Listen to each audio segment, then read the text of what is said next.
Bonjour, alors le bonheur est sensuel, ça peut vous étonner, peut-être, ça peut surprendre. Le bonheur est sensuel. Le bonheur passe par le corps.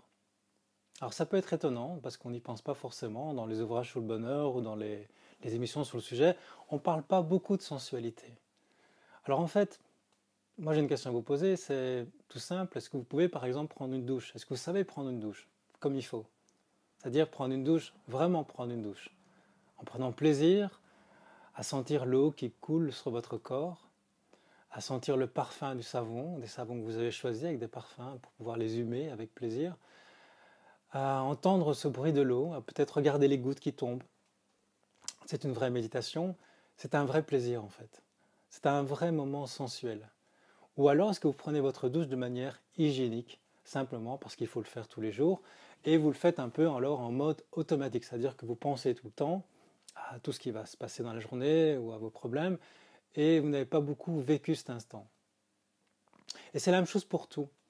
Est-ce que vous mangez pour vous nourrir ou est-ce que vous mangez pour partager avec complicité un moment sensuel extraordinaire? Dans les cours de pleine conscience, on est plusieurs à animer sur la planète, et il y a un exercice important qui est de pouvoir prendre un raisin et de le déguster pendant un quart d'heure, 20 minutes, une demi-heure, simplement un petit raisin, en prendre plaisir. Se nourrir de ce raisin, pas seulement se nourrir physiquement, mais se nourrir de tout le plaisir que ça apporte en termes de sensorialité, de sensualité. Quand on fait l'amour, est-ce que c'est pour se procréer? Est-ce que c'est pour procréer, se reproduire? Bien sûr que non, et quand on fait l'amour, c'est pour partager également un moment sensuel avec une personne avec qui on est dans l'amour. C'est vraiment pour jouir de l'instant présent. Alors jouir de l'instant présent, c'est au propre comme au figuré. Alors est-ce que vous êtes dans ce mode automatique qui vous coupe de l'instant présent? Parce que l'instant présent, ce n'est que par les sens qu'on peut le percevoir. Parce qu'imaginez un enfant qui naît et qui n'a pas de sens, il ne pourrait pas sentir qu'il est dans le présent, il ne pourrait pas sentir son corps, il ne pourrait pas sentir son environnement, donc il n'aurait pas de conscience. Et si nous voulons développer notre conscience pour être heureux, conscience, la pleine conscience de l'instant présent, nous devons passer par notre corps. Nous ne sommes pas des purs esprits, nous avons un corps, et ce corps nous permet d'avoir du plaisir de vivre, de jouir dans l'instant présent, d'être dans l'instant présent, de le ressentir avec toute la force de nos sens. Si on n'est pas dans cette sensualité, on est coupé, on est en fait dans une, on pourrait dire, comme beaucoup de personnes, dans une torpeur sensorielle. Ça veut dire que pour ressentir quelque chose, on a besoin de beaucoup de choses. On a besoin d'un événement extérieur assez fort, on a besoin de sensations très fortes, on a besoin peut-être de films d'horreur, on a besoin de se sentir vivant en faisant des choses plus intenses.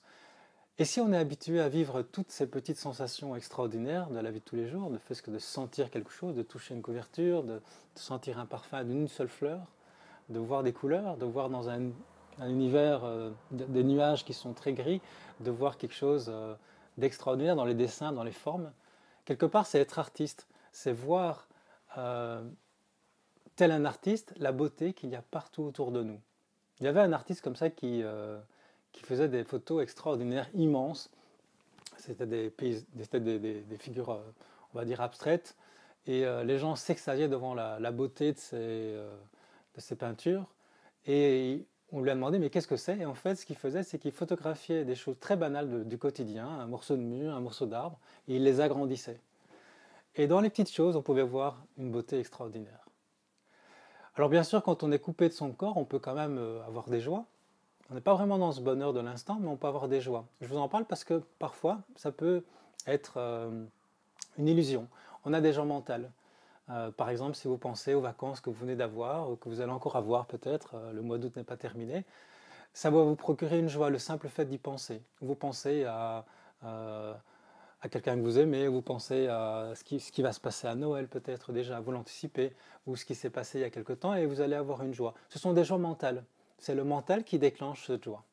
Et puis il y a des joies très intéressantes, peut-être même plus intéressantes, ce sont les joies de l'instant présent. En fait, c'est les joies du corps. C'est-à-dire que ce sont des joies qui viennent parce que vous ressentez quelque chose avec votre corps.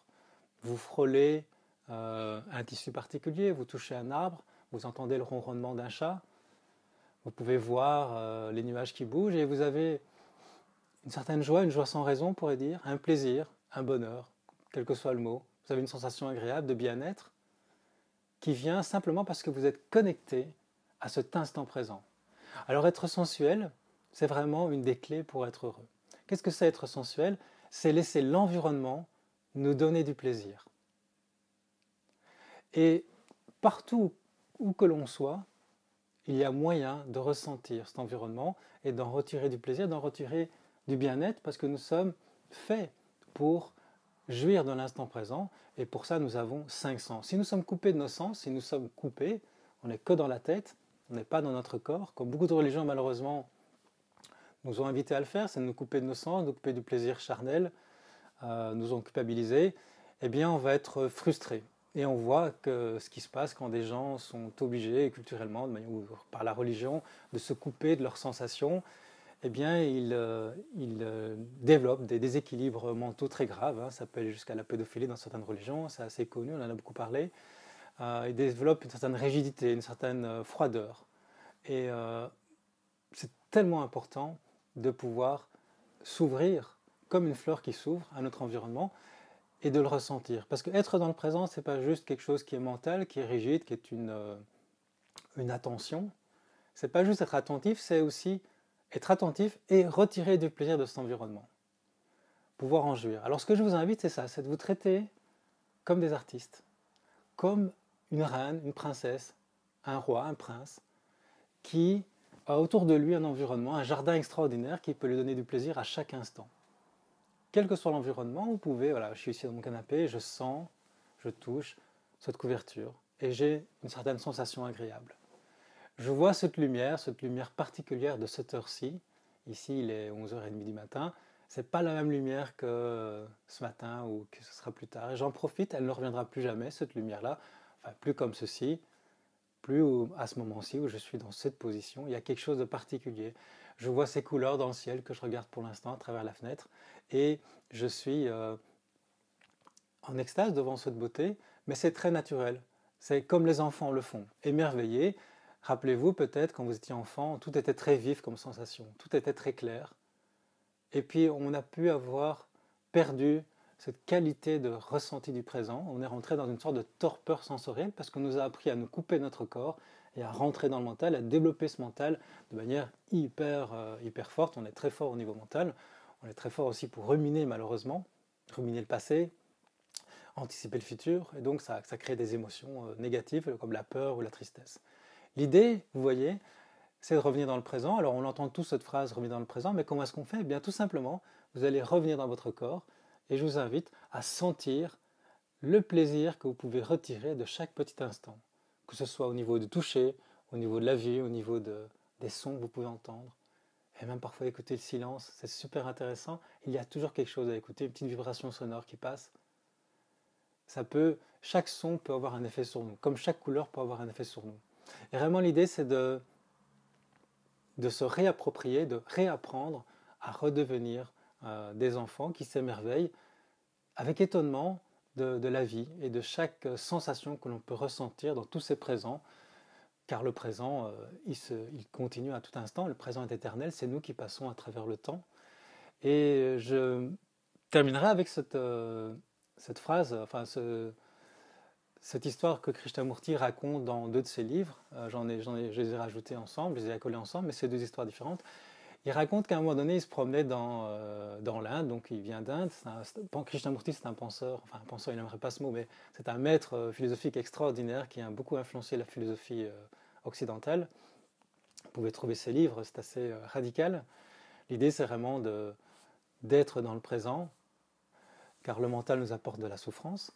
Et à un moment donné, il se promenait en Inde et il voyait une cohorte de moines qui marchaient à la queue leu-leu, en étant complètement, pratiquement les yeux fermés, complètement en recueillement, et comme ça pendant des heures, ils étaient en train de dire des mantras ou des prières. Et les connaissant bien ceux-là, parce que ça peut être intéressant de le faire à un court instant, mais les connaissant bien, ils savaient qu'ils avaient tout le temps cette posture, cette attitude, et ils trouvaient qu'ils rataient la vie en fait. Et ils l'exprimaient à sa façon dans le livre, ils étaient coupés en fait de leur environnement. Et puis il est allé après dans une école, ça c'est un 2e livre, et il va voir des adolescents, et il voit les dégâts que l'école a sur eux, puisqu'ils commencent à développer de manière très très forte leur mental et à se couper de leur corps, et il leur demande tout simplement, c'est son enseignement, mais est-ce que vous avez vu les enfants, les adolescents, est-ce que vous avez vu ce matin la couleur de la terre? Vous avez vu cette couleur avec ce soleil, cette lumière particulière? Est-ce que vous avez senti le vent avec ce parfum de l'Est ce matin?